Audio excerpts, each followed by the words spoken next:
try to broadly make two important distinctions. One, what are the scheme sought to achieve and what the scheme has not addressed, or what it has not done and what it has done.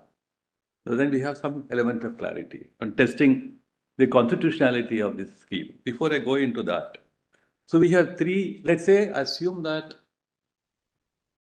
a 19 one-year right is available to all citizens and must be made available to all citizens in order that we participate on an informed basis in a healthy democracy. Too broadly stated though it may be. And we assume that it is probably so necessary.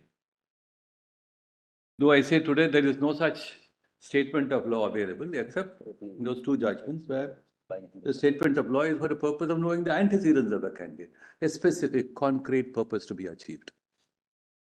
So unless we say this larger purpose will be the specific concrete purpose, we may have to look at it very differently. But before I dilate on that, I proceed on the footing there is such a right available. And therefore, anything which may have a bearing on the citizens' expression of participation in democracy is a value, is an important value. And for that, it must know everything which must come to the aid of the citizen to participate. So therefore, disclosure, information is integral to that expression dimension. The other value which the scheme seeks to promote is confidentiality of the contributors, and which is an enabling part of the scheme itself.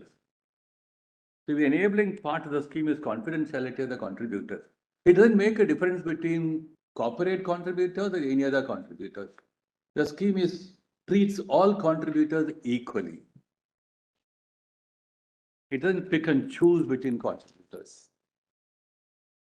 So that value of the contributor's confidentiality, and the more important value with the learned solicitor pointed out that moving away from a cash, black money, unknown sources scheme to a relatively regulated scheme, and which serves the public interest of taking a first or a second or a third, whatever step one may call, towards ensuring a greater credibility in the funding process. We look at the question whether a nexus, a quid pro quo will have an influence which is hostile or adverse to fundamental values of democracy is a different issue altogether. Because that issue, in my understanding, which may go into a political party funding equality of opportunity, or whether there should be no political party funding at all. These are larger debates. You want to look at what the Supreme Court has been grappling with this question.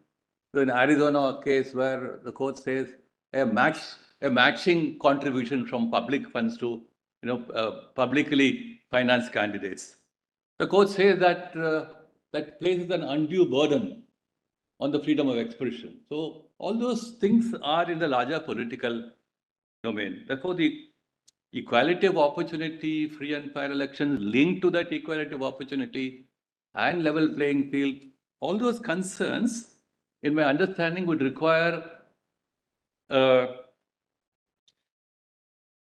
analysis and evaluation which brings in norms and new norms for consideration and acceptance by the community and through parliamentary debates.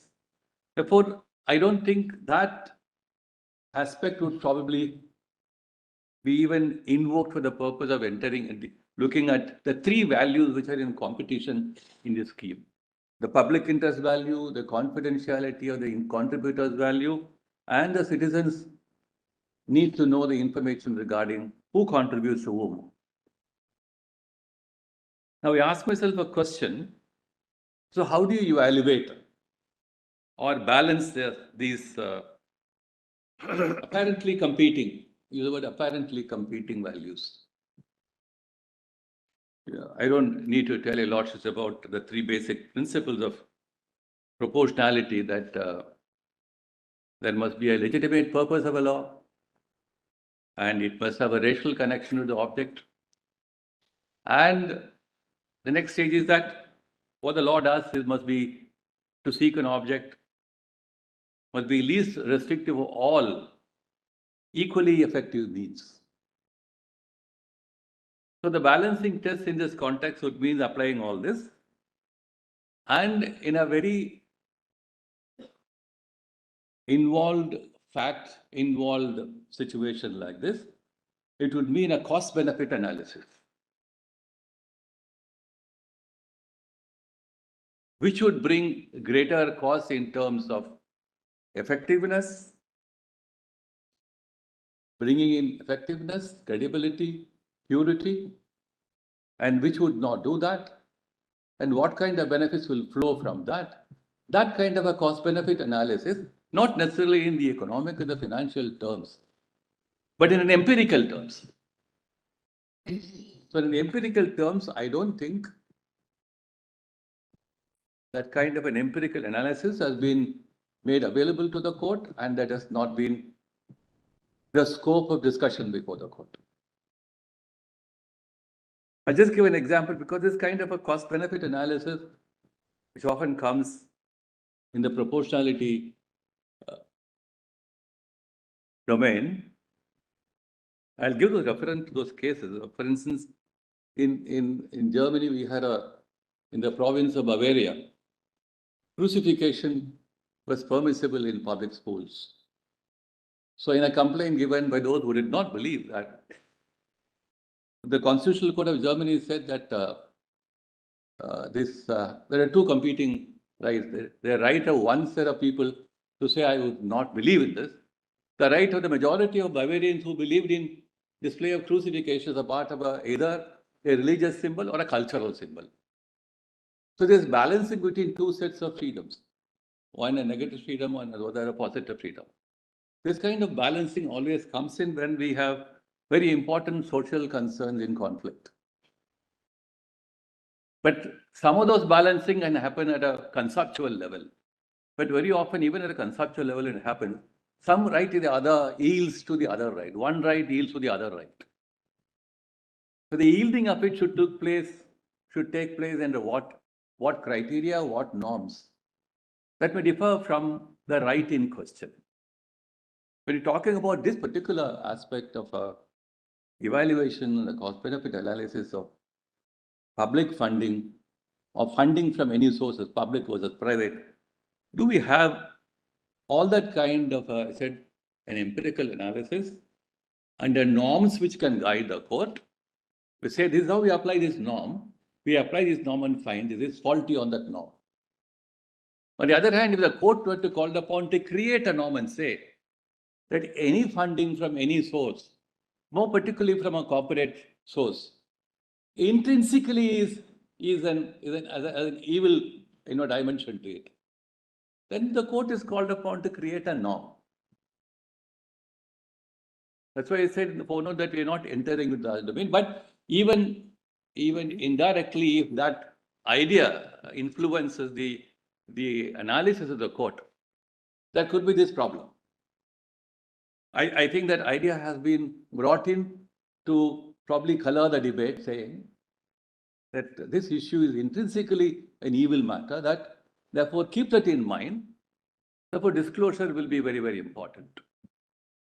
So the nexus between that aspect and the disclosure sought is somehow sought to be very subtly brought in. And I say, you'll also keep it in mind, that subtle connection we have to probably sever, because we're only looking at the three competing values, diverse from all this, and say, therefore, is the court called upon to apply a proportionality test in this at all, if at all, then how would you go about doing that?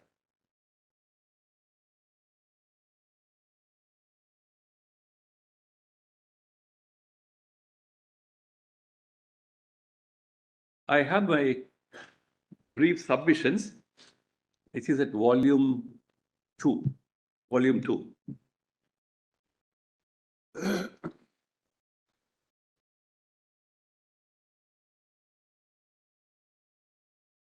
Like any reporting, the bar and bench reports, it says, the attorney says citizens do not have a right to know. I don't know where I said it in my submission. Let me read it out. Your Lordship could have volume 2. Yes. I'll quickly run through it, and then one of the aspects I wanted to probably also address that in the context of 19-1A and the Association of Democratic Reforms and PUCL. Volume and 2 of Your Lordship, please. Volume 2 is the Volume 2 is a separate volume. Compilation of Union of India. Convenience compilation also find it. of the convenience compilation. There's a convenience compilation. Compilation of judgments and documents.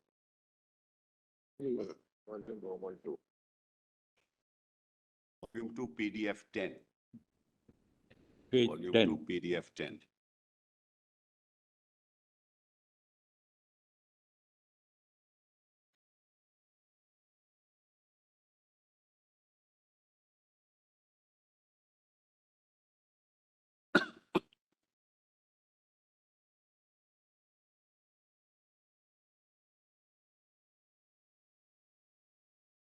Lord Justice Khanna's got it?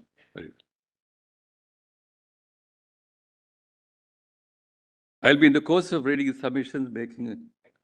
Mr. Attorney, we have read the submissions. There's something that you want to highlight in particular in the submission? Yeah, as I read a few parts of the submissions, I thought in my notes I kept what probably I would be talking about.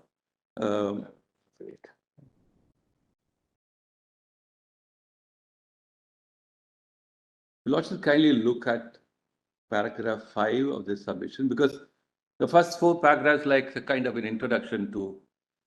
So we don't have to go into the larger question of how the emanation of political parties and how, as a 19(1)(c) associations, it comprehends a variety of aspects of a political party, its supporters, its believers, ideology, and so on and so forth.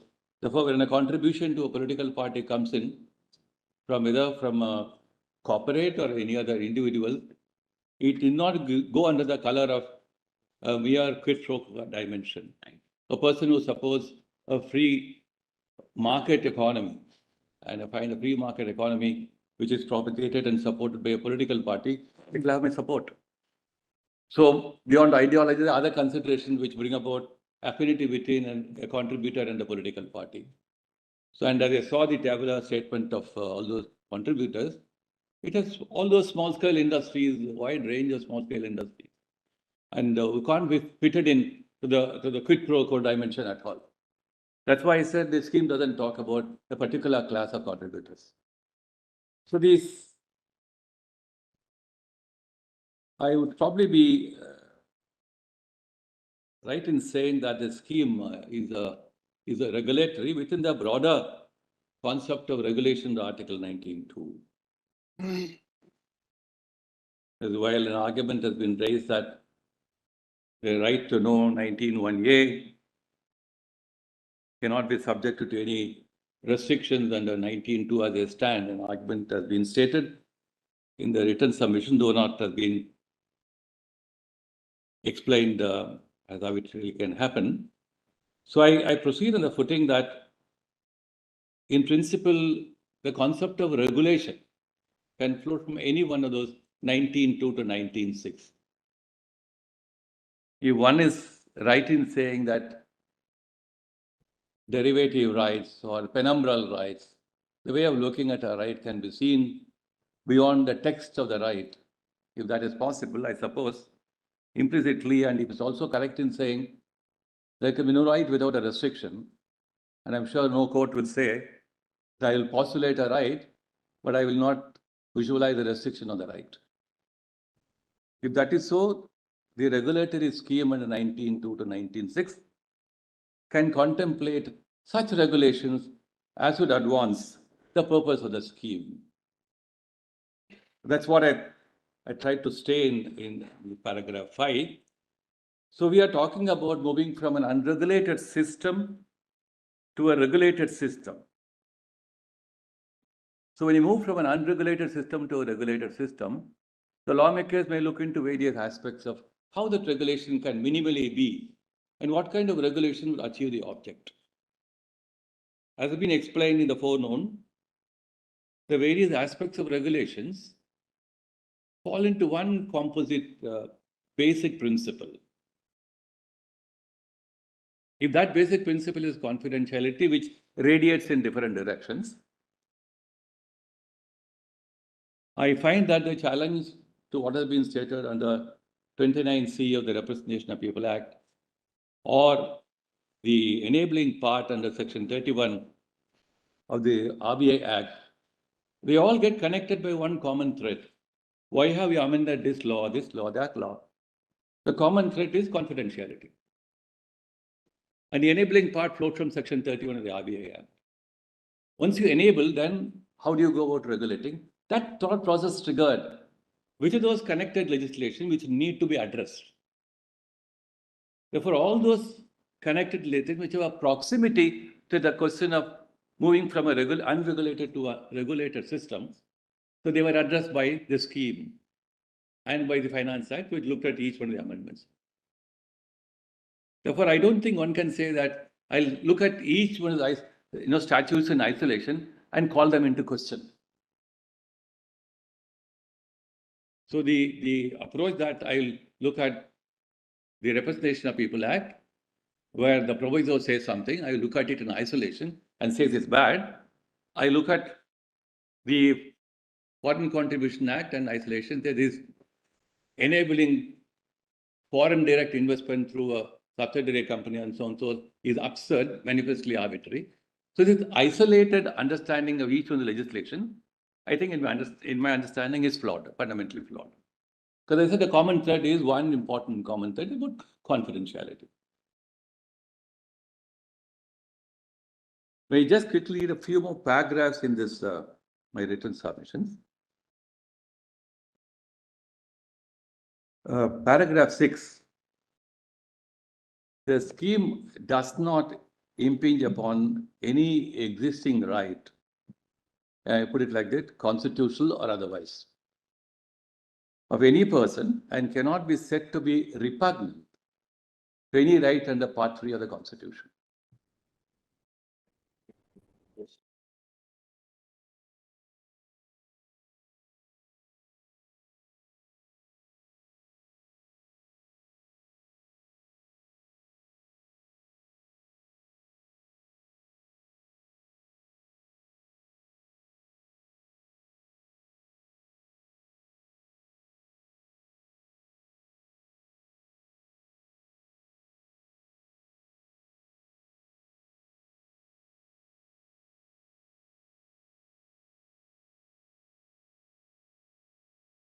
Well, the Chief Justice raised a question yesterday. These are all statutory creations. A right came, a norm came, a disclosure came, it went away. What came by statute has gone away by statute. So if there is a restraint upon disclosure, it has been taken away by a statute. In that context, if all these, even a disclosure under the Section 182 of the Companies Act came by way of an amendment of the Companies Act, unless one is persuaded to say and one is also able to accept that proposition, that by reason of the statutory amendments, you acquired a right to have it retained as part of a constitutional scheme. And therefore, any change in this legislation for any purpose whatsoever, including a public interest purpose, an important regulatory purpose, regardless of all that, that will be put to test. I don't know whether it can be stretched to that extent.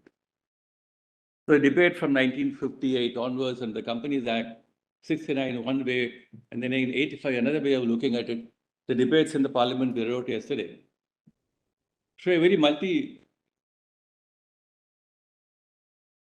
kind of discussion which took place in the parliament. So I'm not sure whether anybody can come with the proposition that as a product of these statutory changes, certain inalienable, indestructible, inviolable rights occurred, and citizens have a right to ensure that they are not tinkered with. that amount to enhancing all these statutory changes, amendments, statutory creation to the level of a constitutional principle.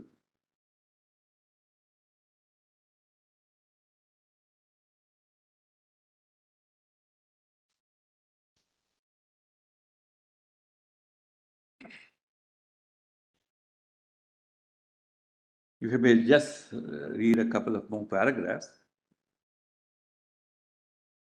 Paragraph 7. You have to kindly, the petitioners seek a declaration, though not the declaration is expressly sought in the petition. But I proceed on the putting, they want the declaration. The citizens have a right to know as an aspect or facet of the right to freedom of expression.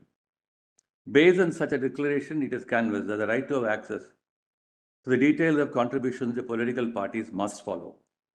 Consequently, the confidentiality facilitated under the scheme is said to be impermissible. The above submissions are refuted on the following basis. Firstly, there can be no general right to know anything and everything without being subjected to reasonable restrictions. Secondly, the right to know as necessary for expression can be for specific ends or purposes and not otherwise. Arguments were raised yesterday about shell companies, and information was also showed to Lordships yesterday that the government has taken, I think, is continuously on the watch and vigil about shell companies. 2 documents have been placed for the Lordship consideration.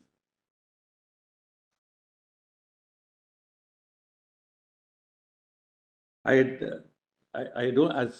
don't think I need to take a Lordships into those, each one of those statutes and analyze them for the purpose of understanding what they propose to do and what they fail to do and all that. But in view of my larger submission that they're all connected by one common thread, namely confidentiality. Then finally come to paragraph 11. Again, it's a facet of my submission in paragraph 7. The judgments in so-and-so, where in the context of making informed choices about electoral candidates and knowing their antecedents, information limited to such knowledge serves a specific end of citizen choice of electing candidates free from blemish. Right to know for specific rightful expression was thus conceived. From that, it cannot be said the right to know for general or broad ends necessarily follows. Therefore, these judgments cannot be read to suggest that a citizen has a right to know that under Article 19(1)(a) regarding funding of has a right to information Article 19(1)(a) regarding funding of a political party. If there is no such right under Article 19(1)(a), You have carefully gone through all your submissions. Lordship, please, sir. You have carefully gone through your written submissions. So if you want to just No, as I read a couple of them, I want to make some explanations about it. So the further question of restrictions does not arise in 19(2). Kindly turn to the next paragraph. Because why we talk about reading the PUCL and the Association of Democratic Reforms judgment in the way they ought to be read. The court proceeded on borrowing what Justice Douglas talked about, the penumbral rights under Griswold was the Connecticut. I suppose that the issue of penumbral rights and reading into 19(1)(a) in the context of general right to know about political funding may be misconceived. I just want to read a couple of paragraphs from Maneka Gandhi and this concept of peripheral rights and how we have looked at it. That judgment you'll also still find in volume 2, 2B. Page.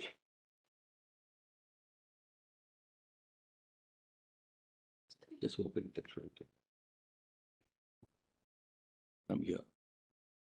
Graphs, we'll read them later, Mr. Attorney. Yeah, You can that's just in state the volume point. 2, 2B, 2B. What paras would that be? paragraphs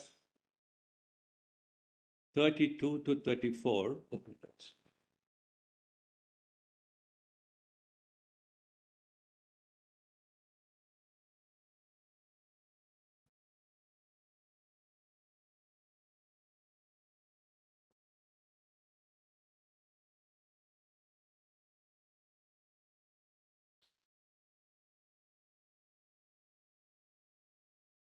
We'll have a look at it because that Yes. discussion on penumbral rights, we'll look Yeah, at it. that's right.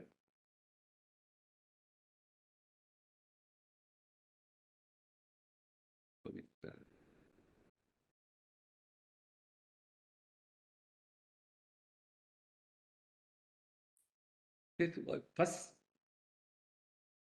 sentence in paragraph 33, which is it page? Page 65 of this volume.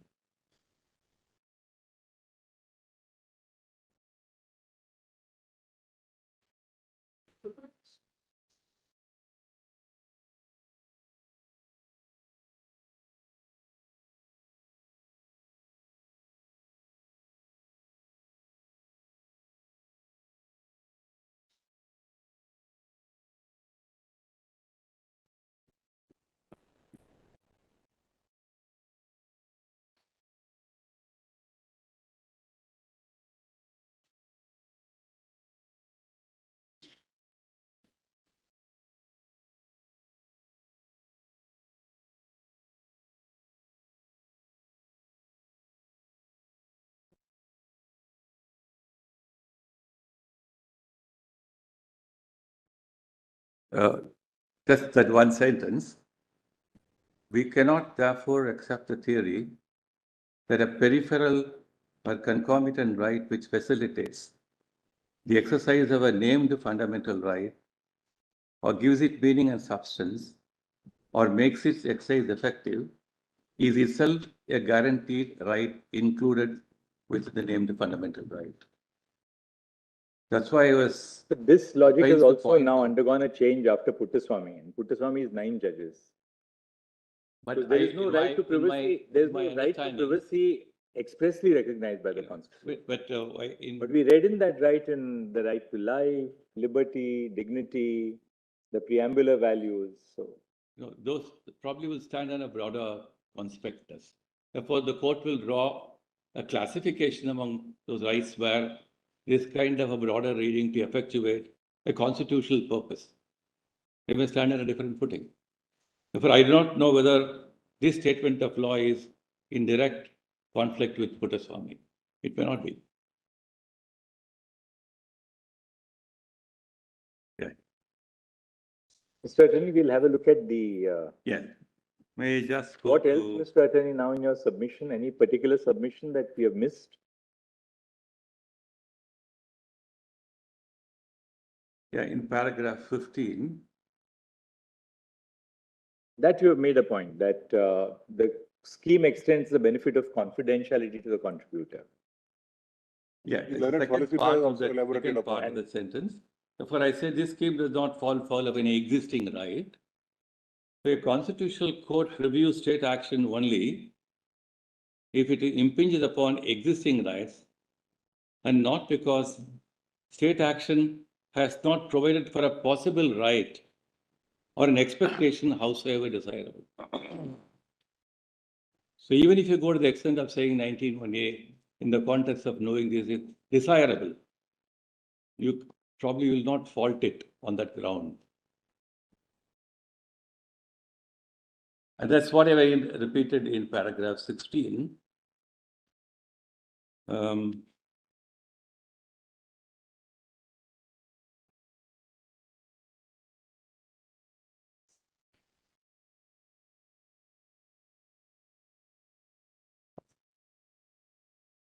Yeah, just open up this.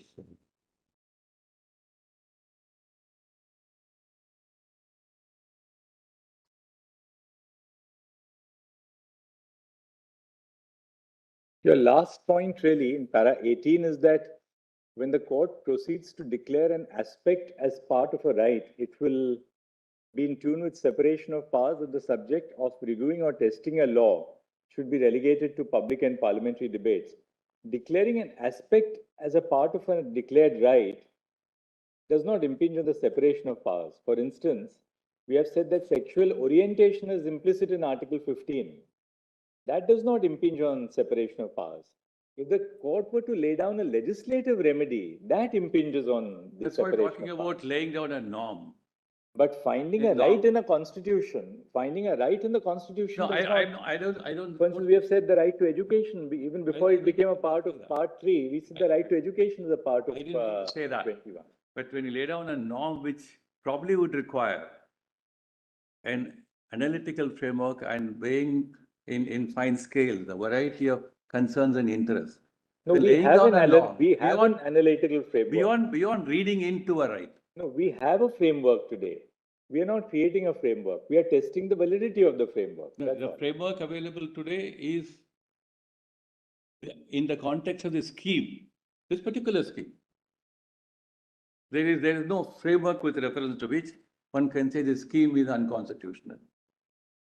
The only fulcrum is 19(1)(a) that I have a right to know. Right, thank you, That's Mr. how it Attorney. is. I think, Mr. Attorney, we've understood the submission. Should we close here? So that we'll give a little time to Mr. Amit Sharma. I'll just take a few more minutes and for say them and that- rejoin them. I know, I understand. Rejoin that time is important.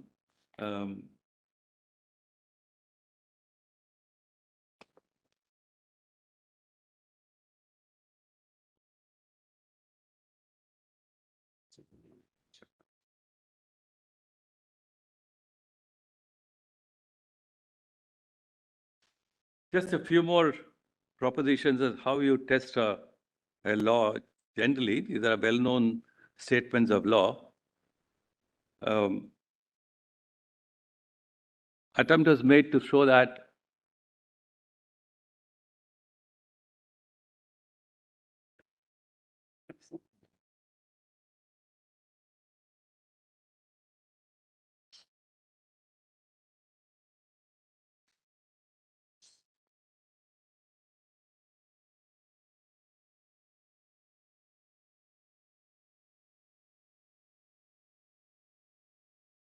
judgments which intended consequence of very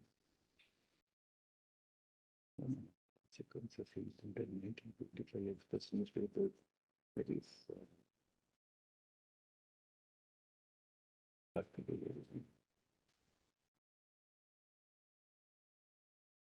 Let me quickly read these 2 or 3 statements about statements of law and how do you construe.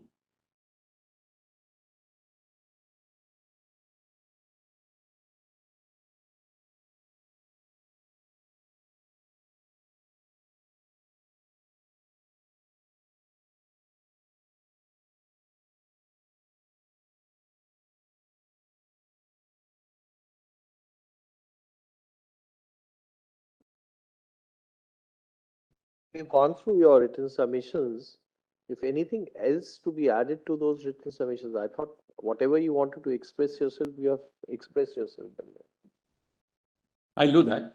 Just by way of conclusion, much was said that the ruling party gets the best advantage of it. That's not a consequence of the scheme of independence. Even if there's an unintended consequence, it is not an intended consequence. An unintended consequence, court will not strike down a law on the basis of something which happens. That the solicitor has already argued, merely So because the unintended consequence is not because the the reason provision for is striking down the law. capable of being. I just want to give those two or Issues. 3 judgments on that, right from Express newspapers, In fact, 1954 onwards. Attorney, So what the law Solicitor does, General has made it very clear that this has been true right from the beginning. So the effect thereof, we'll examine that. that's good. Thank you, Mr. Attorney. Thank you. Mr. Amit Sharma, Those would like 4 or 5 judgments, I'll put them along with a just note. give us a instead separate of, note you can do that. Yes. Yes, Mr. Sharma.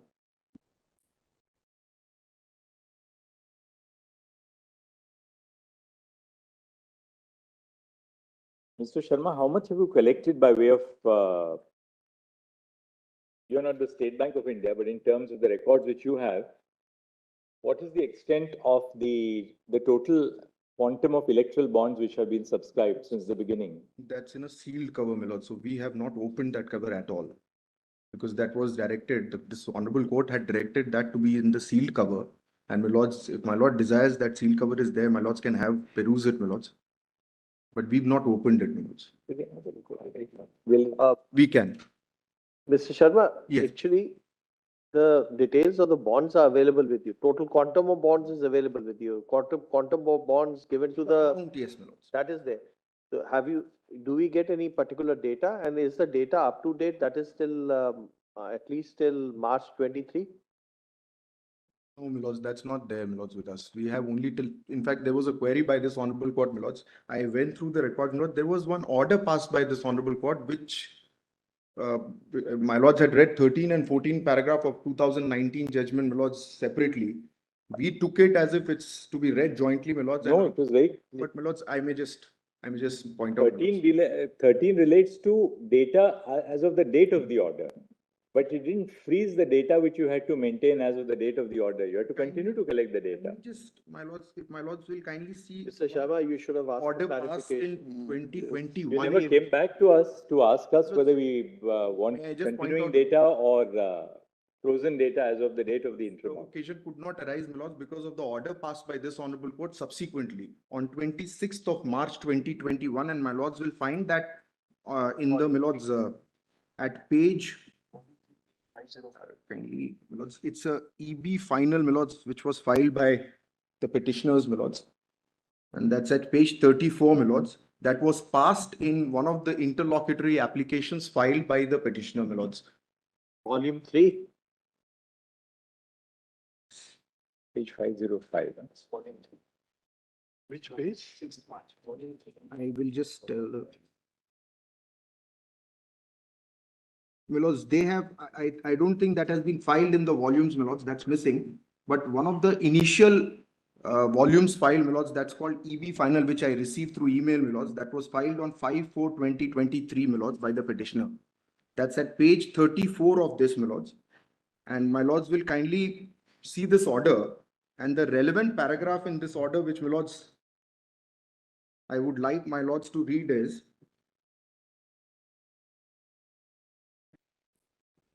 That's right, that's right.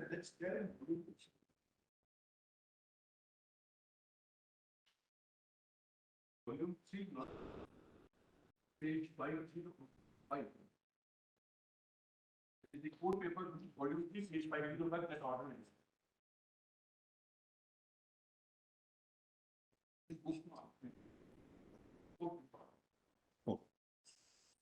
Thank you. And my lords will see, kindly see para 19, my lords. Of Which that, order? my lords, order dated 26th of March 2021. Which was filed, my lords, which was passed in interlocutory application number 183625 of 2019 in the present writ petition. 26th of March 2001. 21, my lords, 2021. Is there at the volume which you had mentioned also? 50. Volume 3505. Yes. And para 19 is at page 519, which he wants your lordships to read.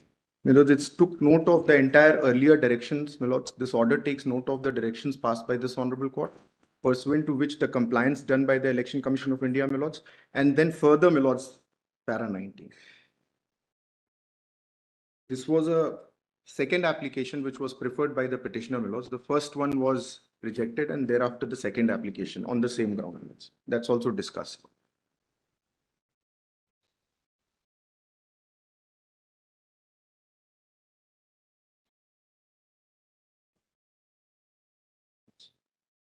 Where is the discussion with regard to paragraphs 13 and 14? Lords, my lords will kindly see. Paragraph 12.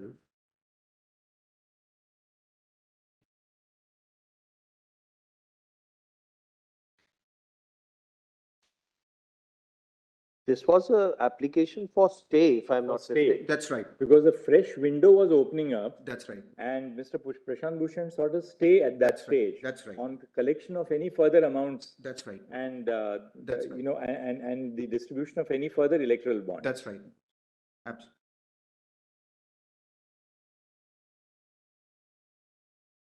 And para 19, Lord, it says that as far as the information to the Election Commission is concerned, the interim order passed by this court on 12/4/2019 takes care of the same.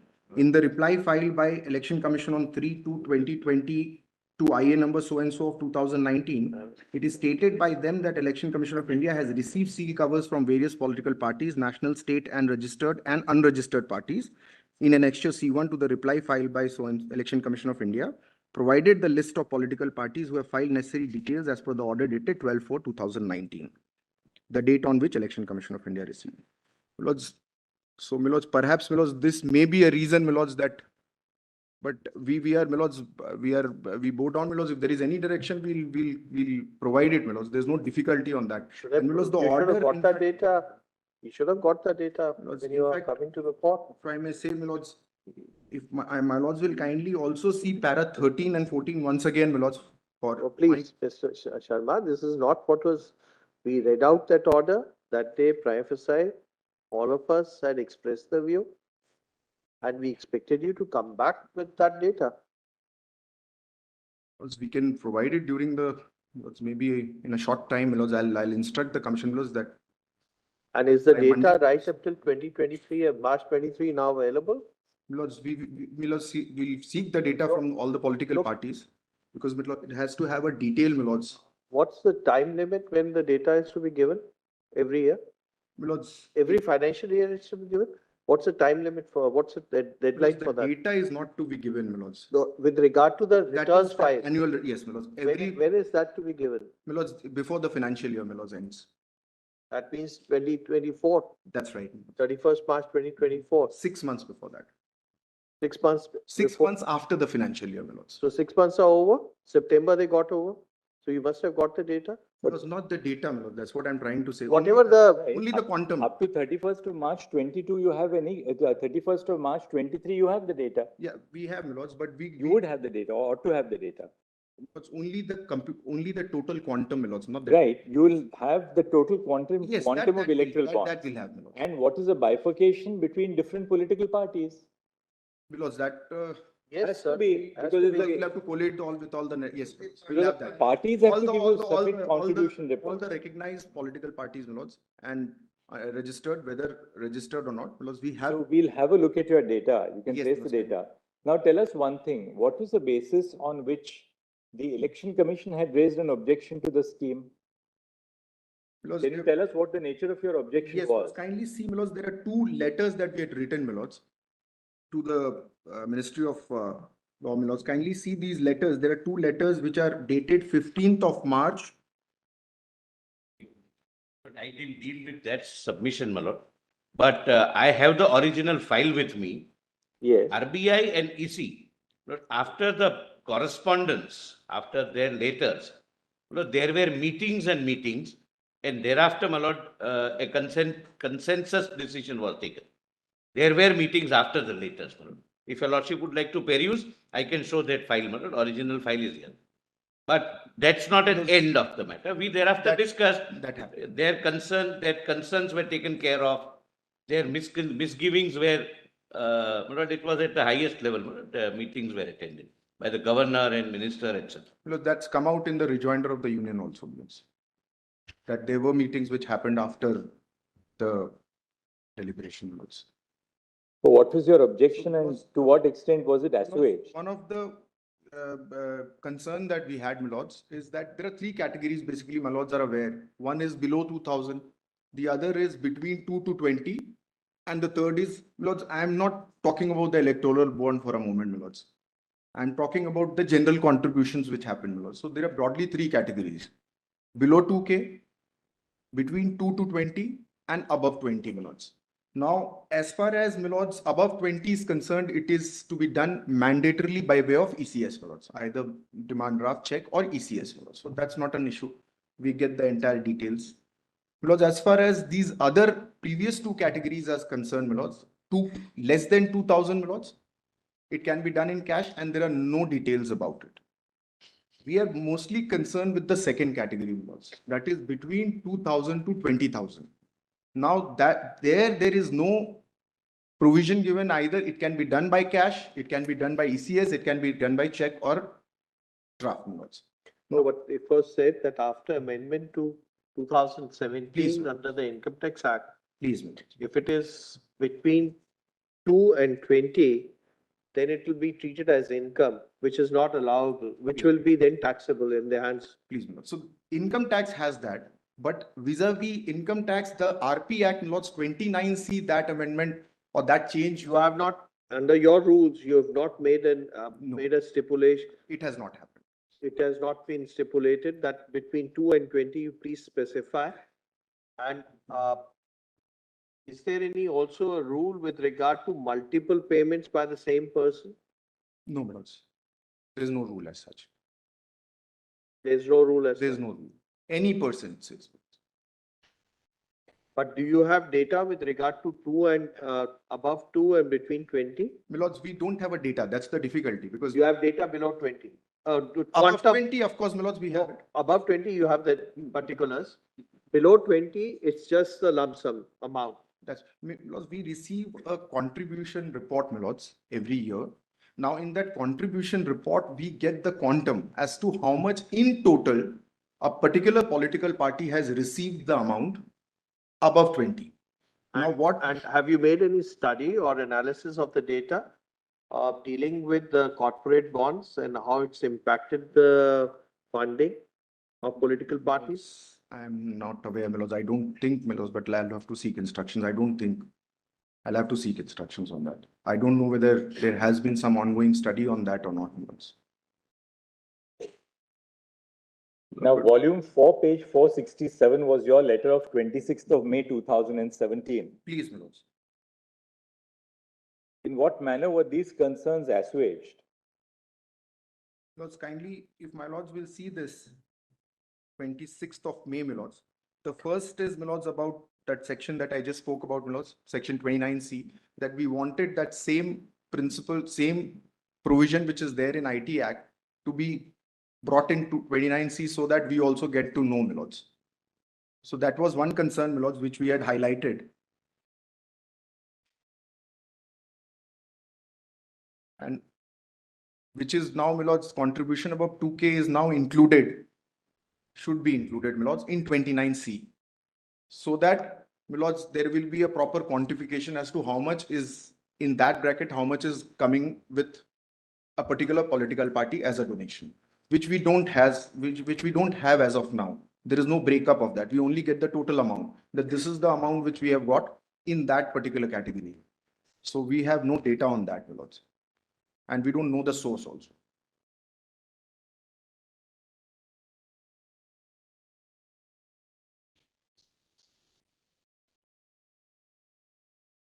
So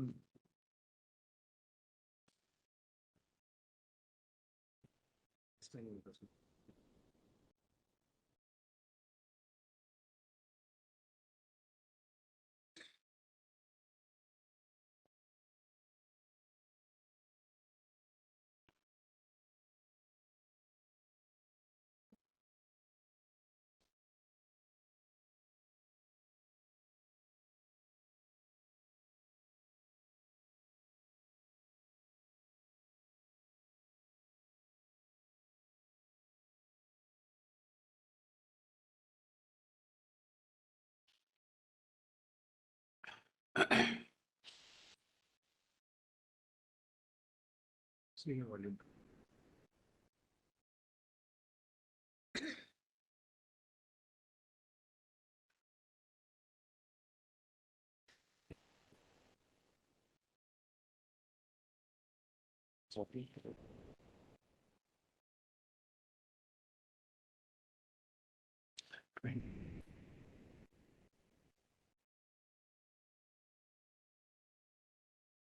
Whichever put.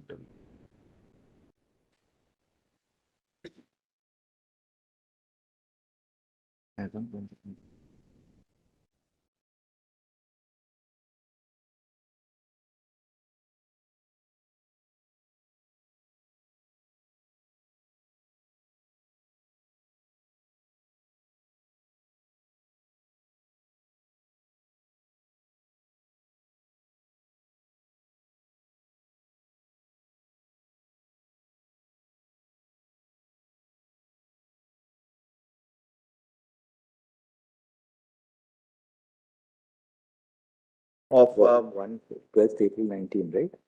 12th April 19. Volume 1, page 15. Volume 1, page 15.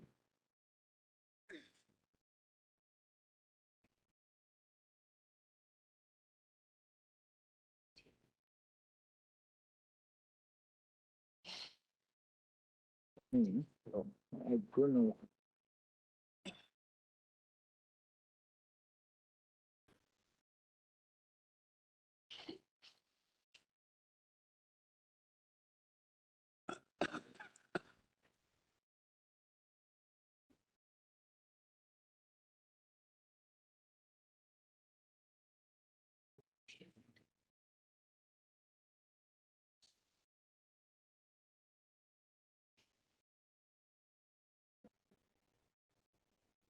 Twelfth of April 19 order.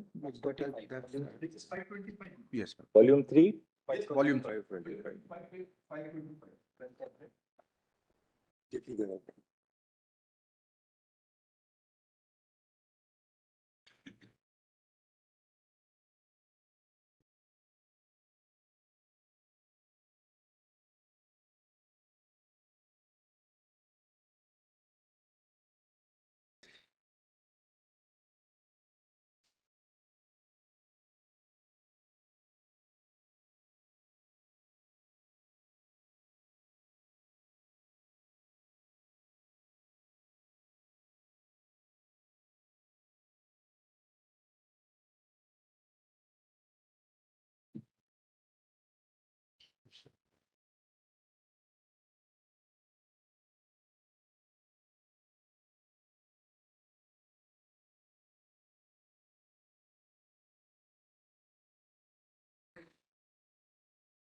As per you, you don't have data after 2019.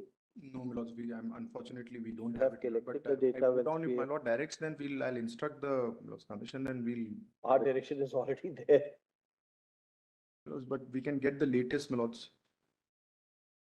Till the last window.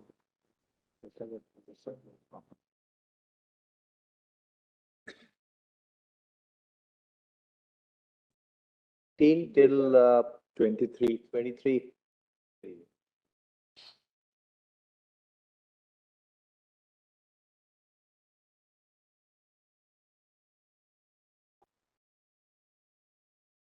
Actually, the order which we.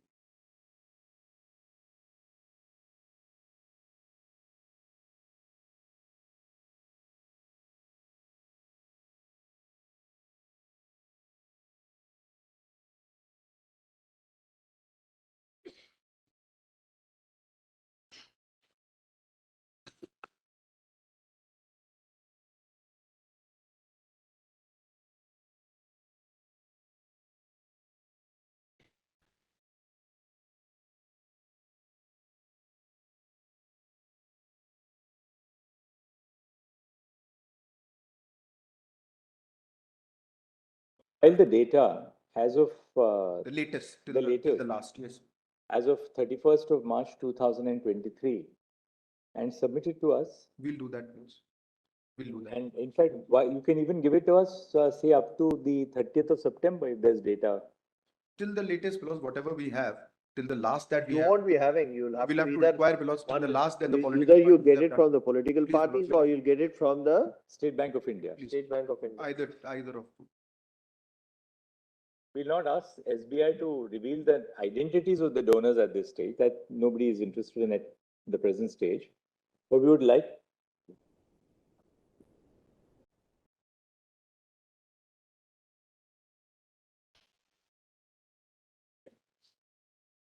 the order, we said the just and proper interim direction would be to require all political parties who have received donations through electoral bonds to submit to the Election Commission of India in a seal cover detailed particulars of the donors as against each bond. The donors has also come in there. The amount of each such bond and the full particulars of the credit received against each such bond. So you give us the data that you have up to 30th of September. That can be, my lords, because the details of the donor, that's why in seal cover, my lords. Otherwise, my lords, data can be, the quantum can be given. Just show us what you have got up to now, to 19.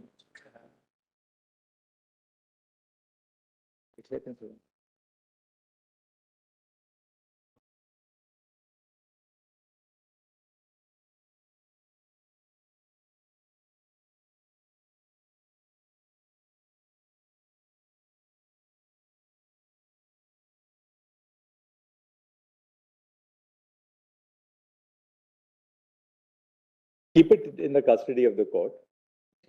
They have given separate seal covers for each political party separate. To file this. Someone may have to collate it to assist your lordship from registry or whichever my lord authority. So we are really dealing with a constitutional point. I mean, Actually. that this has no bearing on how we decide the constitutional issue. No, this was really main cause. Suppose a writ petition is allowed, it should not be then confronted with the situation. Yeah. That no details can be made available. No, I was on a different point, my lord. This might possibly have everything received by everyone. No, it's separated. It's separate. It's separate by each political party. Then there is no collation also. Collation is already done. The order is to the political party. No. The order is to both, everyone. Both. I don't Yeah. think political parties or party, That's right, all of them. They have to, that's why they're they separate. had to get it from the political, because they are the ones who are. Yes, of course. So should we hear Mr. Subramanian? I think. Yeah. That you want to add? That's the only concern that we had, my lords. And this IT Act concern, we had raised it before the electoral bond in 2016 itself, which we have mentioned it in our counter affidavit, my lords.